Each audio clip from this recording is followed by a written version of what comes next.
Hi, kleine Ankündigung meinerseits. Ich werde bald ein neues Format starten. Es geht um das Thema Filmmaking Business. Ich habe ja schon seit 3 oder 4 Jahren meinen Kanal, ich glaube seit 3 Jahren ziemlich genau. Und da ging es ja fast hauptsächlich um Tutorials und Reviews. Und jetzt möchte ich einfach mal so ein bisschen was Neues auch reinbringen. Keine Sorge, das wird kein Format, wo ich euch irgendwie sage, wie ihr in 6 Wochen euer erfolgreiches Online-Business mit 10.000 Euro im Monat aufbaut. Oder ein kostenloses Buch möchte ich euch auch nicht andrehen. Keine Sorge, das wird wirklich nur so ein Format für so einen Informationsaustausch. Was ich auch nicht möchte mit diesem Format, ist mich so als kompletten Profi hinstellen. Ich habe jetzt in 4, 5 Jahren schon gewisse Erfahrungen gesammelt, die ich euch eben mitteilen möchte. Ich bin aber kein absoluter Vollprofi.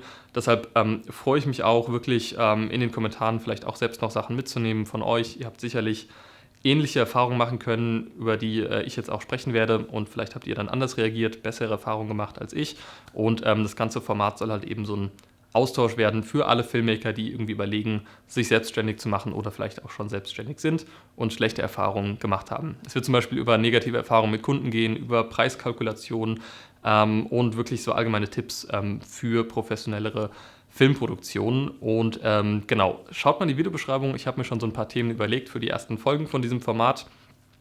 Falls da jetzt irgendwelche Themen noch fehlen, die ihr gerne hättet, schreibt mir das gerne in die Kommentare, und da werde ich dann ziemlich sicher auch drauf eingehen, sofern sich das irgendwie anbietet. Was ihr mir auch in die Kommentare schreiben könnt, wären Fragen für ein nächstes Q&A.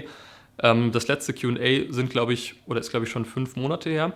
Deshalb wird es mal wieder Zeit für ein Q&A. Ich bin bald in Irland und da wollte ich dann eben ein Q&A mal so entspannt aufnehmen. Also haut mir da auch gerne Fragen in die Kommentare. Am besten kennzeichnet ihr das jetzt, für welches Format jetzt die jeweilige Frage gelten soll, dann kann ich das besser auseinanderhalten.